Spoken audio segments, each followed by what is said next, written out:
Live from WRAL News Headquarters in Raleigh, your number one source for local news. WRAL News, coverage you can count on. New at noon, we have a freeze warning in effect now for tonight into tomorrow morning. I'll show you how cold it will be as you walk out the door.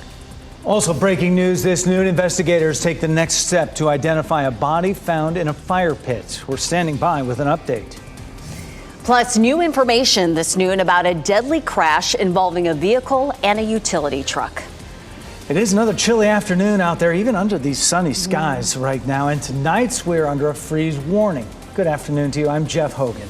And I'm Renee Chu. Thanks for joining us. Meteorologist Elizabeth Gardner is in the WRAL Severe Weather Center to show us why tonight may be our last chilly night for a while. I know the farmers are going to be very happy about that. We've had a number of freeze warnings. We had several at the end of last week. Of course, this morning we had one, tomorrow morning. And then after that, it does look like we're going to see warming temperatures. Farmers are trying to protect the strawberries and the fruit tree crops out there. And boy, they've been super busy lately. Right now, we're looking at sunny skies in the Triangle. 47 degrees with a wind out of the northeast at 10 miles per hour. So it's pretty chilly out there with that wind. I'm going to show you what the wind chill is coming up in just a few minutes. But 41 in Roxborough, 47 in Rocky Mount, 45 in Fayetteville. So it's definitely on the chilly side out there this morning. And this is how far our temperatures will fall tonight. We tend to see the coolest temperature of the day at around 7 a.m. So as you're walking out the door tomorrow morning, 26 South Hill and Roanoke Rapids, 27 Lewisburg and Rocky Mount, 30 in Durham, 26 in Siler City. We head down to the south, 26 in Sanford, 30 in Irwin, 31 Fayetteville, 30 degrees in Clinton. So similar to what we saw this morning. But our wind will shift during the day tomorrow, and the afternoon highs will start to climb into the 60s and won't stop until we hit the 80s. I'll show you how close we'll be to record highs toward the end of this week coming up. It will be quite the weather whiplash. Elizabeth, thank you. We begin with an update to a bizarre story out of Cary. The medical examiner will work to identify the victim whose remains were found in a fire pit. WRAL's Chelsea Donovan is live on the scene where investigators have been since the discovery of those remains. Chelsea. Yeah, Renee, good afternoon. It's been 24 hours. Cary police forensic teams and fire crews are still on the scene here on Dorset Drive. I'm going to step aside. All morning, we have seen forensic teams going in and out of the house, in and out of the two RVs that are on site. And if you see there, they're sifting through rubble in that trash can there. They've been taking pictures of various things on the property. The latest thing, though, we have seen them going through the trash there. We should mention that this is, they responded here at 7:15 yesterday morning, and that's when fire crews noticed a small trash fire in a homemade trash pit, and that's when they did discover human remains. We should mention that Cary police said the homeowner here found in one of these RVs in the driveway yesterday morning with a self-inflicted gunshot wound is in critical condition. Right now, they are not releasing the man's identity. They did say that he was living in the RV here on site as the home was being renovated. Police say they also found a woman on the property unharmed who is cooperating with police. Now, earlier you mentioned as part of the update from Cary police that they are sending those remains to the medical examiner. Obviously, that's going to be a vital piece of information to learn the identity, the cause, and the time of death. Police say that this investigation, obviously, if they've been out here now for over 24 hours, is still ongoing, but they're asking for the public's help. If you saw anything or heard anything unusual here in the area of Dorset Drive, you're urged to call Cary police. Renee. Chelsea Donovan reporting live from Cary. Thanks, Chelsea. No charges are anticipated right now in a head-on crash that killed a person. Highway Patrol says that driver ran off the road, overcorrected, and hit a utility truck that was traveling in the oncoming lane. The driver of the vehicle died. The driver of the utility truck tried to avoid that vehicle when it overcorrected, but the passenger car still hit it. That accident is under investigation. A Harnett County man is charged in connection with the murder of a Fort Bragg soldier. Virginia State Police arrested Brandon Amos Dixon after a chase that lasted several hours. He's currently being held in Virginia pending extradition. Amos Dixon is charged with first-degree murder in connection with the January 18th shooting of Staff Sergeant Jimmy Lee Smith III. The 24-year-old was gunned down in Hoke County. A Raleigh family will have to find a new place to call home after a fire destroyed their house. The fire started around 5 a.m. Sky 5 flew over the scene and showed the extensive damage of the structure on Charney Drive near Skycrest Drive. WRAL's Nye Hardin spoke to the daughter of the homeowner. One of the family members inside the home told me this happened around 4 o'clock this morning. Take a look at what's left. You can see the caution tape here. You can also see the debris left in the front yard, clothes, even the car being torched. All of this, as they say, they were able to get out only because one of the family members heard what sounded like gunshots. He woke the family up. They thought it was gunshots until they noticed the fire was coming from the garage. Now, the family says they believe the water heater exploded. The 4 people in the home tried to get out through the front door, but the porch was fully engulfed. We tried to go out the front door, but the whole front porch was on fire, so then we just ran out the back. And my cousin fell. He got on crutches. He got a broken leg, all that. So we just trying to get out the house safe and make sure everybody okay. The family is okay, but the fire department told them everything is gone. The Red Cross is assisting the family, and we're waiting to hear back from the fire department. Nia Harden, WRAL News in Raleigh. A man arrested in connection with a 3-decades-old cold case involving rape and kidnapping is due in court today. 51-year-old DeAndre Smith faces charges of first-degree rape, first-degree sexual offense, and kidnapping. The victim in this case was 73 years old at the time. She died in 1992. Police say they finally got a break from DNA evidence from the Sexual Assault Kit Initiative and the Combined DNA Index System. Smith is in jail under a $500,000 bond. Happening right now in the WRAL Live Center, Chinese President Xi Jinping is in Russia today meeting with Vladimir Putin. This is his first visit since Russia invaded Ukraine, and Xi has said he wants to portray himself as a peace broker. Vladimir Putin said he is, quote, always open to the negotiation process, and they will certainly discuss all issues, including his initiative. The U.S. has warned China is considering sending lethal aid to Russia for its war effort. Beijing has denied this. Now, President Biden says he will be speaking with President Xi Jinping soon. No call has been scheduled just yet. A new Pentagon report reveals high rates of cancer among military pilots, and for the first time also shows that ground crews are also getting sick. Retired military aviators have sounded alarms for years about the number of air and ground crew members they knew who had cancer. They were told that earlier military studies found they were not at greater risk than the general U.S. population. The year-long study found air crew members who flew on or worked on military aircraft between 1992 and 2017 had an 87% higher rate of melanoma. Overall, the air crews had a 24% higher rate of cancer of all types. Today marks 20 years since the U.S. invaded Iraq on the ground. The Senate will vote this week on repealing the power former President George W. Bush used to authorize military force in Iraq. To this day, debate remains over the reason for the invasion. The Bush administration said it was to remove weapons of mass destruction and over the country's links to 9/11 terrorist attacks. Those both turned out to be untrue. The U.S. withdrew in 2011. The war cost more than 4,500 American lives, hundreds of thousands of Iraqi lives, and plunged the country into civil war. Iraq has since made steps toward recovery with a new government in place. And WRAL was with Fort Bragg troops when the Iraqi war broke out this month 20 years ago. WRAL's Ken Smith traveled with the 37th Engineer Battalion.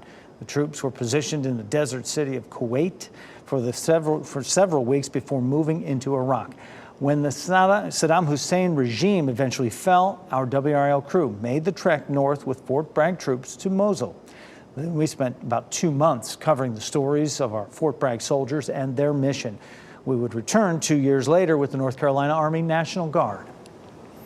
With the world watching the banking situation across the globe right now, you can see the Dow is in the green, up 270 points. S&P 500 also advancing 20 points, and NASDAQ, the only one down, about 11 points right now. Investors are optimistic that the infusion of cash to Credit Suisse will help stem the banking crisis. We'll keep an eye on it.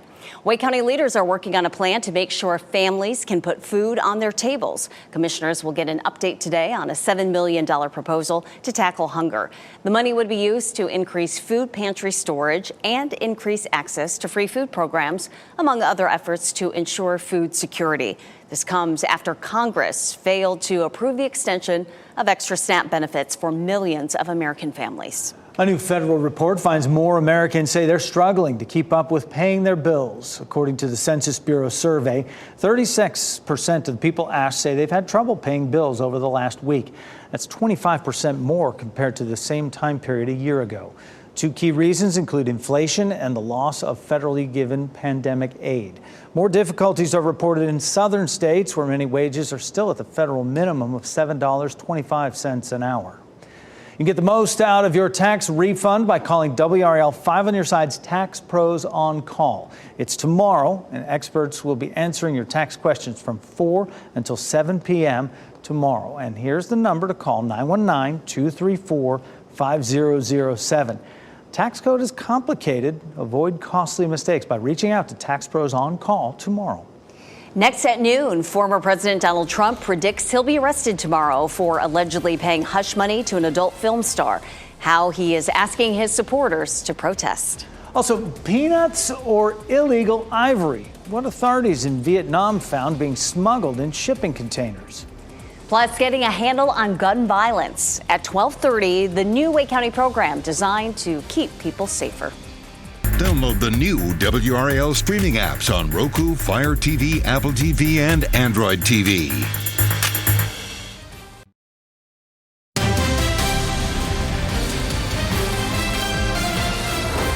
A grand jury in New York is weighing a decision to indict former President Donald Trump. Today, they expected to hear from a new and unexpected witness.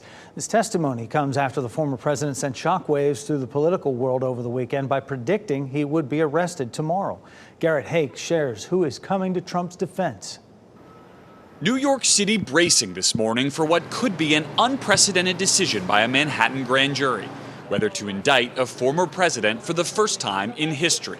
Donald Trump shocking the political world Saturday, predicting on his social media platform that he would be arrested on Tuesday, calling on his supporters to protest. A Trump spokesperson later clarifying the former president had not been notified he will be charged. Still, Mr. Trump's declaration is already galvanizing his supporters, with prominent Republicans rallying to his defense. Among them, the Speaker of the House, Kevin McCarthy, who vowed to use congressional committees to investigate New York City's investigation. But McCarthy is distancing himself from Mr. Trump's call for protests. I don't think people should protest this, no. And I think President Trump, if you talk to him, he doesn't believe that either. Also weighing in, Mr. Trump's potential rivals for the 2024 Republican nomination. It just feels like a politically charged prosecution here. And I, for my part, just feel like it's just not what the American people want to see. While the Manhattan DA's office isn't commenting, their case centers on whether then-candidate Donald Trump in 2016 directed his attorney, Michael Cohen, to pay off adult film star Stormy Daniels, who claimed she had an affair with Mr. Trump a decade prior. Donald Trump needs to be held accountable for his dirty deeds. The former president has denied any wrongdoing and is accusing Manhattan DA Alvin Bragg of a, quote, partisan witch hunt. For his part, Bragg isn't responding to the criticism publicly, but told his staff in an email, quote, "Your safety is our top priority." And without naming Mr. Trump, adding, quote, "We do not tolerate attempts to intimidate our office or threaten the rule of law in New York." Today, authorities in Vietnam seized 7 tons of illegal ivory in a container shipped from the South African nation of Angola through Singapore. The ivory was in a container declared as peanuts. It's the largest seizure of illegal wildlife products in years. Last month, a Vietnamese man was sentenced to 13 years in prison for trafficking nearly 10 tons of endangered animal parts from Africa, including ivory and rhino horns. Nearly half of Americans in a recent survey said they do not take measures to improve the air quality in their homes. The survey, conducted by a home purification company, says despite the health concerns that come with poor indoor air quality, 45% of Americans say they have not taken steps to address it. 81% of respondents say they suffer from negative symptoms in their homes, with allergies and nasal congestion among the top offenders. About 20% say they haven't changed air filters in the last 6 months. A lot of the foods we love to eat are grown in California, but with bouts of severe rain and flooded farmland across the Golden State, agriculturists are worried about their ability to recover the damaged crops and finances. Kristen Mayo has a reaction from California farmers.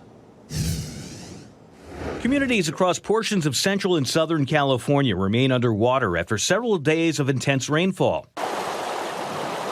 The torrential downpours overwhelming rivers and water channels, triggering floods that have especially decimated critical farmland. All these crops are probably going to be 100% destroyed. According to the California Department of Food and Agriculture, the Golden State grows more than 1/3 of the nation's vegetables and 3/4 of our fruits and nuts.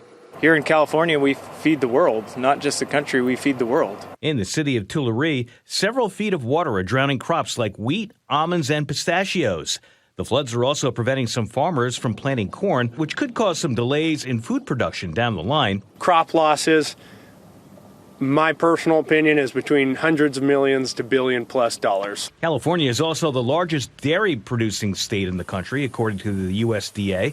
Farmers impacted by the floods are now desperately trying to keep the encroaching water from flowing into their cow pens. We'll have to be looking at an evacuation because if the water gets in, there's not going to be any way to feed our cows or keep them safe and dry. If we see, where there's too much of a financial burden, where dairy families have to, close down their operations and in that sense, you could see more milk going away. As Kristen Mayo reporting, Californians are bracing for even more rain expected today through Wednesday, and really the last thing they need with that. And now you see how it's affecting the whole nation. Yeah, we haven't had to worry about too much rain, but we have had to worry about too cold temperatures. Farmers, anyway, have been watching their crops with all these freeze warnings. Meteorologist Elizabeth Gardner in the WRAL Severe Weather Center with how we're going to warm up this week. They're going to get one more long night tonight where they're out there protecting those strawberry crops and the fruit trees that have already started to bud. But after that, they're going to be able to take a little bit of a break. Right now, we're taking a look at downtown Apex where we're seeing sunny skies. It's pretty out there right now. Our current temperature is 47. Our dew point is 20, so it's nice and dry. Our temperature climbs into the mid-50s this afternoon, which will be about 5 degrees warmer than what we saw yesterday for the high temperature. We are under a freeze warning again overnight tonight. We'll see temperatures dropping into the upper 20s to low 30s by tomorrow morning. Around 7 a.m. is when we tend to see our coldest temperature. But it's pretty chilly out there right now. We have a little bit of a breeze, so the temperature's on the left and the wind chill is on the right. So it feels like 38 degrees right now in Goldsboro. It feels like 40 in Clinton, 41 in Southern Pines. Not a lot of wind. As a matter of fact, when I pulled this up earlier, it felt like 30s in the Triangle up through Roxborough. So the wind, of course, is variable, and sometimes it's blowing harder than others. And so not much of a wind chill right now, but heading through the afternoon, you could run into some pretty chilly, a fairly chilly breeze out there. This afternoon, temperatures in the mid-50s in the Triangle, 57 in Fayetteville, 56 Clinton, 53 in South Hill. So we're pretty solidly in the low to mid-50s for highs this afternoon. But our normal is 64. We'll jump to 64 tomorrow and 65 on Wednesday. That's because our wind will begin to shift first to westerly and then southwesterly. That's going to bring some more warm air in. And our overnight lows will be warmer too. Then we jump to Thursday at 80 and 85 on Friday. That 80 on Thursday is not likely to tie a record or break it. 93 was the record set back in 1907 at RDU. But Friday will be close to it with that high of 85. The previous record, 88, set back in 1929. So close to a record high on Friday with that 85 degrees. We take a look at who is seeing cold temperatures. It's almost the whole country right now.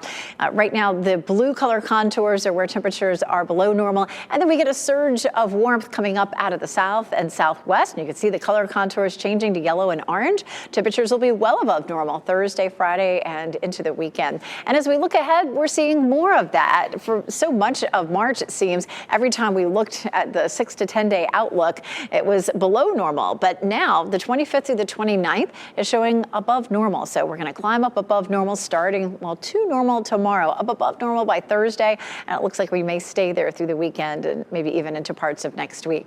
First day of spring today, 55 degrees. Coming up, we're going to talk about what does that mean, the first day of spring? And we'll also talk about our showers in the forecast for Saturday. Walk through the timeline for that coming up. Elizabeth, thanks. President Biden says, quote, more cops are killed responding to domestic violence calls than anything else. Is that true? Ahead at 4, WRAL PolitiFact looks into the data to find out if the president's claims are for real.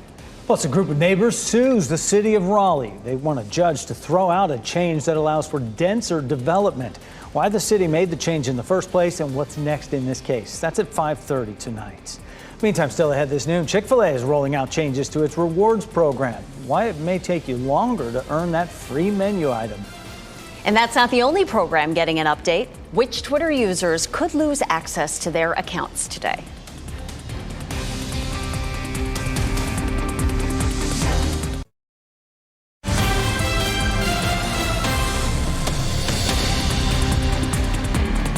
Happening right now in the WRAL Live Center, Amazon has just come out and said they are cutting 9,000 more jobs, bringing this year's total to more than 27,000. CEO Andy Jassy said in a memo to his staff today the second phase of the company's annual planning process is what led to these additional job cuts. The cuts would mark the second largest round of layoffs in the company's history. Earlier this month, the company said it would pause construction on its headquarters building in Northern Virginia. The first phase of that project is expected to be done in June. They'll welcome 8,000 employees there. Contamination fears have sparked a frozen fruit recall by the FDA. And you may not find those cheaper eggs at Dollar Tree this Easter. Those are among today's business headlines with Caroline Woods. The Food and Drug Administration is warning people not to eat, sell, or serve certain brands of frozen organic strawberries after 5 people were infected with hepatitis A. The strawberries were sold at several stores, including Costco and Aldi, and in a frozen fruit blend at Trader Joe's. Hepatitis A can survive freezing temperatures and can pose a risk on contaminated surfaces for days. California Splendor, Kirkland, and Scenic Fruit Company are 3 companies involved in the frozen organic strawberries recall. For full recall information and what to do if you have the berries, visit the FDA's website.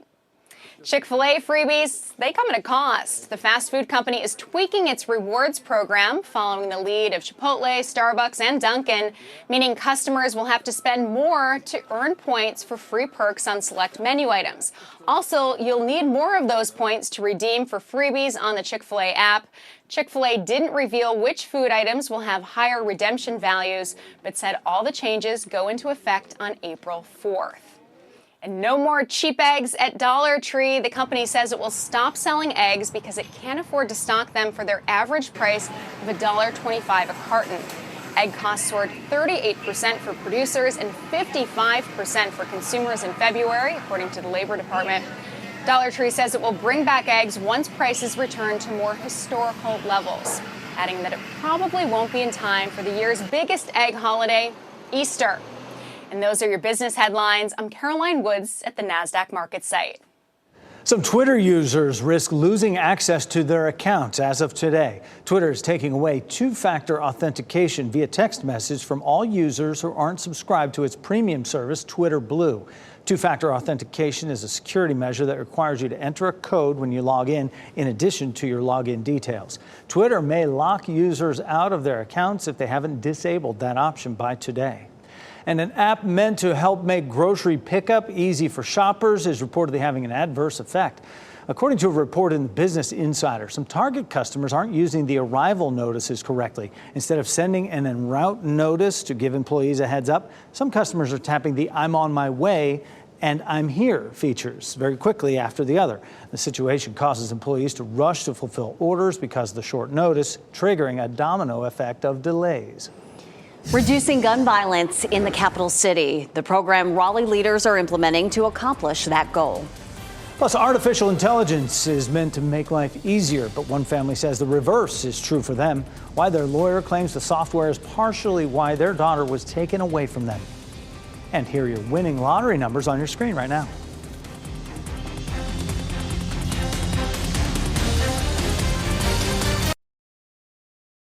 Shot in 4K ultra high definition. Your #1 source for local news. WRAL News. Coverage you can count on. Wake County commissioners are working to get a handle on gun violence. They're talking about creating a new program to keep people safer. WRAL's Brian Schrader talked with a commissioner about what leaders are planning. Here, Brian, what's going on? Jeff, Raleigh police are partnering with the NAACP to launch a new gun violence interruption program this spring, and Wake County wants to expand on that idea. Commissioners are talking about creating a program that tries to reduce gun violence. It would have many different components, including mediators to keep problems from escalating to violence and to prevent retaliatory shootings. Program also would bring together law enforcement, hospitals, churches, and community organizations. Wake County Commissioner Matt Calabria says that putting together such a broad coalition is easier said than done, but it's worth it. We are hopeful because the data tells us that you can make a big difference if you put up a program that will do it right. Calabria says that some communities who have set up similar programs have seen up to a 40% reduction in gun violence. And he says that he's hoping the county is going to have something in place by the end of this year. They expect to bring this up at meetings over the next several months to talk it out. We'll wait to hear what comes of it. Brian, thank you. In about 30 minutes, the city of Durham will host a job fair to fill dozens of open positions.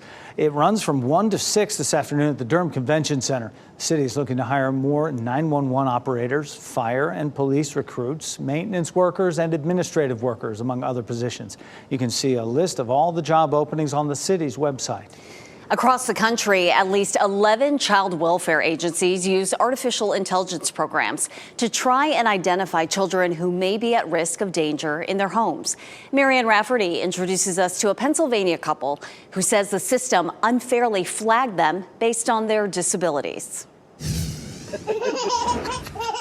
At 7 months old, Andrew and Lauren Hackney's daughter began refusing her bottle. It was getting to the point that she refused to eat. Concerned, the Pennsylvania couple consulted their child's pediatrician, who gave them tips on how they could entice her to drink.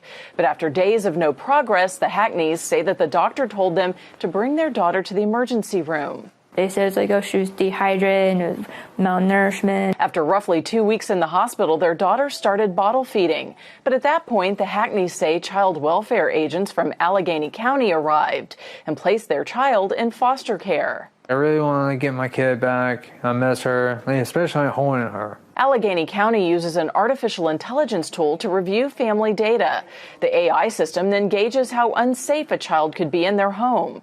The Hackneys believe hospital staff told agents their child was malnourished and allege their information was entered into the AI system. We were just heartbroken. Andrew has a comprehension disorder and Lauren has attention deficit hyperactive disorder. The Hackneys and their lawyer are wondering if the AI system flagged them because of their disabilities. How does that screening tool affect, different populations? That was Marianne Rafferty reporting. The Justice Department is now investigating Allegheny County's AI system to see whether it's targeting minority parents, those with limited finances, and others like the Hackneys with disabilities. The Hackneys are still trying to regain custody of their daughter, but are allowed to see her twice a week for a few hours under supervision. Goldsboro police are investigating the death of a 7-month-old boy. Officers responded to UNC Health Wayne around 1:30 yesterday afternoon for a report of a child death. Police say the parents brought their baby to the hospital where he was pronounced dead. Police are not sharing any further information about that case right now. Tonight, the town of Holly Springs wants the public's input on what kinds of things they want to see in the new downtown village district. The town is updating the plan for growth, development, and redevelopment of the district. One of the ideas for the area will expand Mims Park to Main Street and neighboring areas. The meeting is tonight from 5:30 to 7 at the Holly Springs Cultural Center on West Ballantyne Street. A final open house meeting is planned for late summer or early fall. Our local teams are still dancing in the women's tournament. The Tar Heels are looking to advance to the Sweet 16. UNC will play Ohio State today in their second round matchup. The game is happening in Ohio State's home arena in Columbus. The Tar Heels got there by beating St. John's in the first round game Saturday. Tip-off for today's game against the Buckeyes set for 4 this afternoon. The number 3 seeded Duke women are looking to punch their ticket to the Sweet 16. The Blue Devils will host Colorado tonight in a second round game at Cameron Indoor. Duke got to the second round with a 40-point win over Iona on Saturday. Tonight's game will get started at 9. How you sleep is key to getting a good night's rest. New research that finds the best and worst positions for sleep. Plus, the pandemic saw a spike in children accidentally poisoned by products found in the home. We'll explain the most common poison dangers to kids under 5.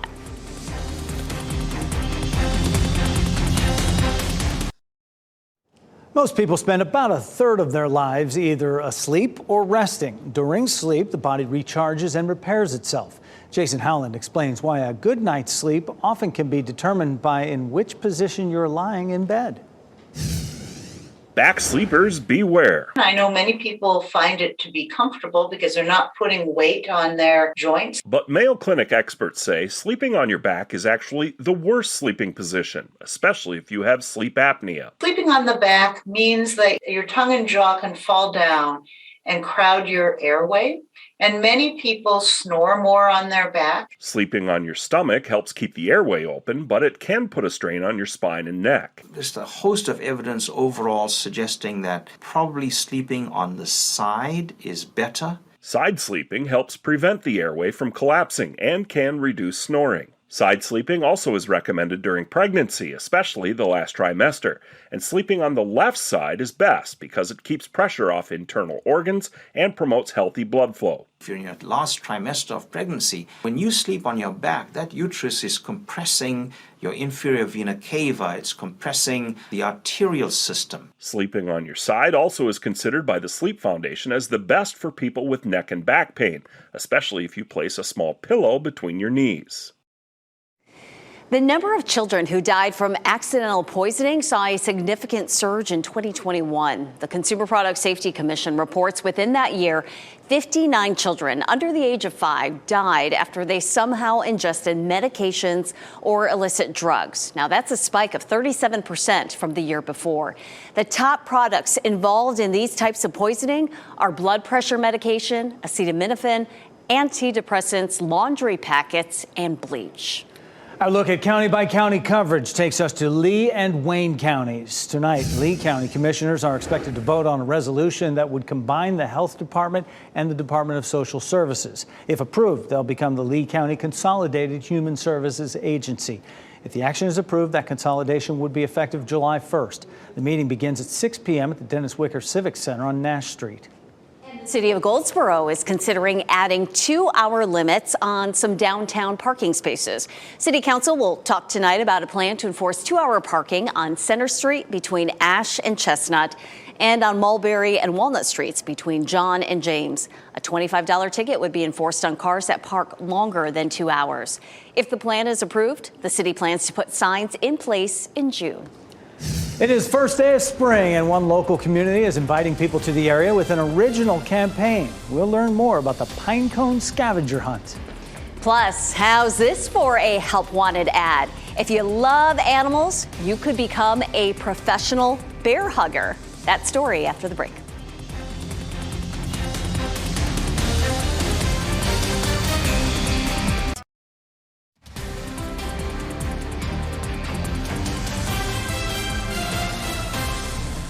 I'll just take that in, right? You're looking live at Pinehurst Resort and Country Club and watching WRAL News, available on Hulu and the WRAL app on your TV or streaming device.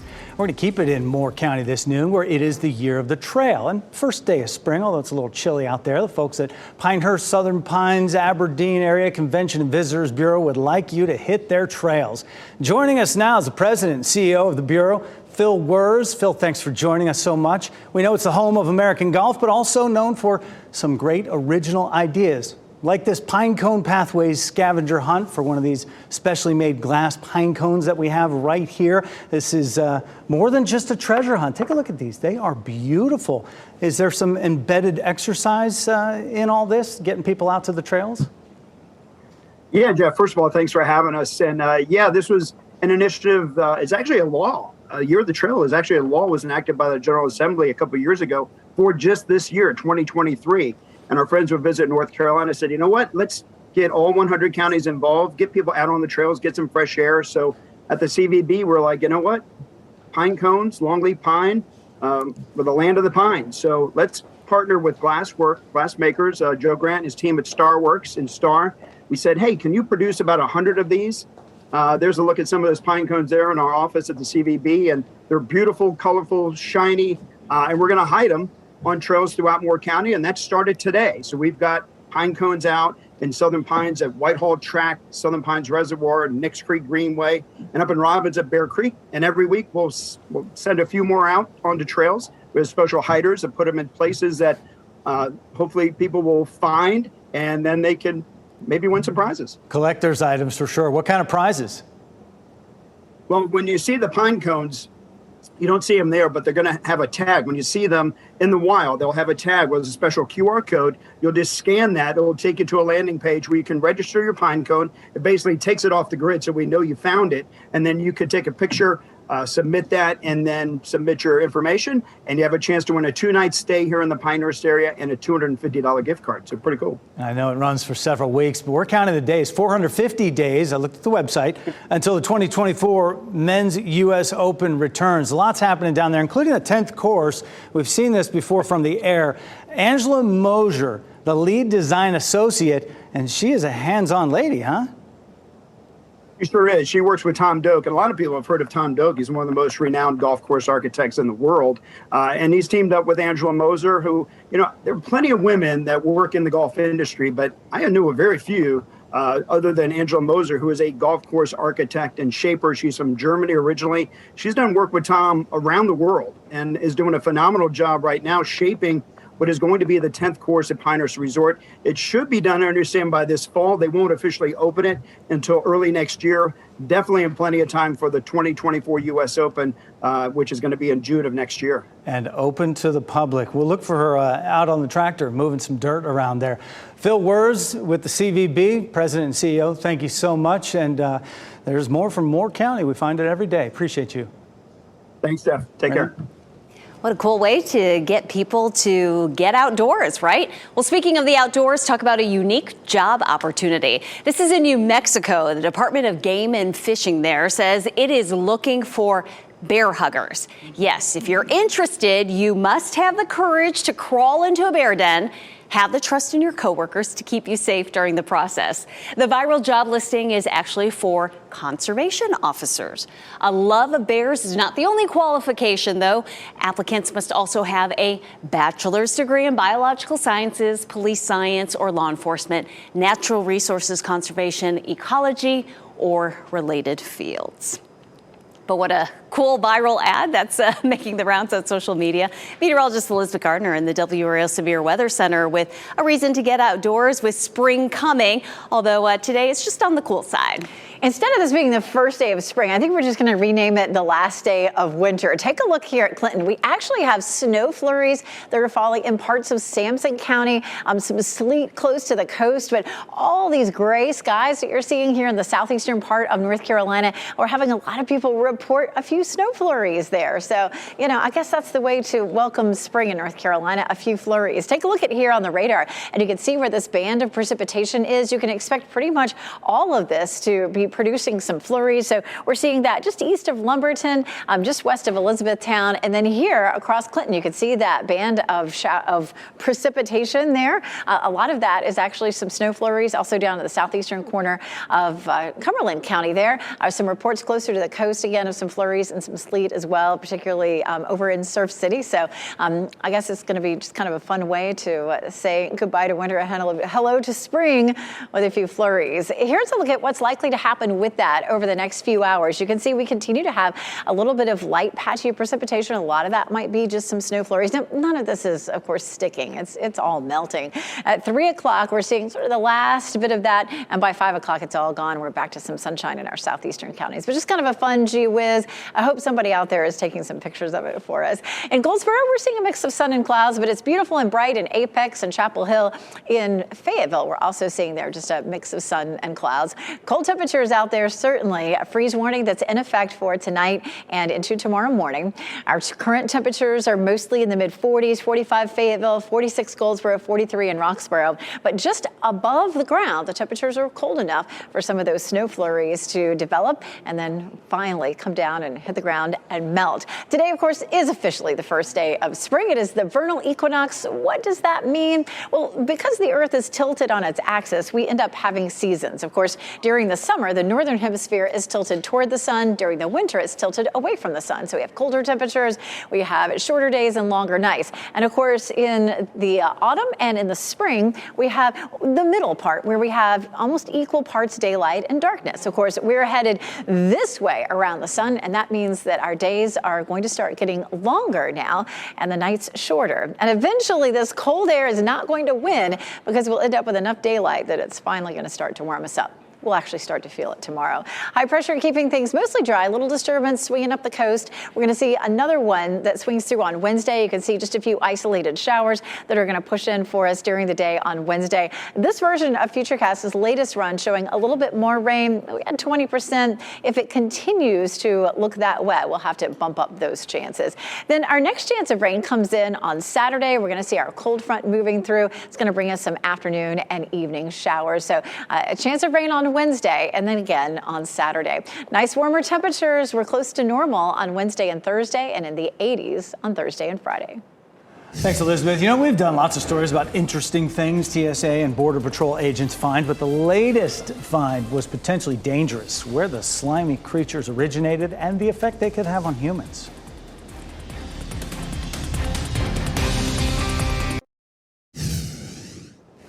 We wrap things up with a look at a few of the headlines we're following for you today. Police in Cary now say they need the medical examiner to identify the body found in a fire pit. Investigators have been on the scene behind a home on Dorset Drive since the discovery yesterday. Cary police say the homeowner was found in an RV in the driveway with a self-inflicted gunshot wound. He's in critical condition. Police are asking anyone who saw or heard anything unusual on Dorset Drive to come forward. A man arrested in connection with a 3-decades-old cold case involving rape and kidnapping is due in court today. Police say a break from DNA evidence led them to arrest and charge 51-year-old DeAndre Smith. The victim in this case was 73 years old at the time. She died in 1992. A family says a water heater exploded and started a fire in their Raleigh townhome. This is what is left of the home on Charney Drive. All 4 people managed to make it out the back door safely. They told WRAL they thought they heard gunshots until they noticed the fire was coming from the garage. Today is the start of the very first restaurant week for the town of Apex. The small business manager for the town says it'll be a good boost for the local economy. She says for many people, they're choosing to eat out less frequently than they had before.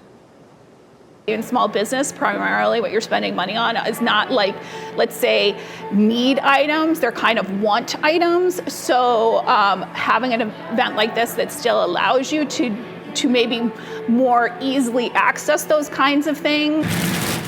We have a full list of participating restaurants in Apex and their deals at WRAL.com.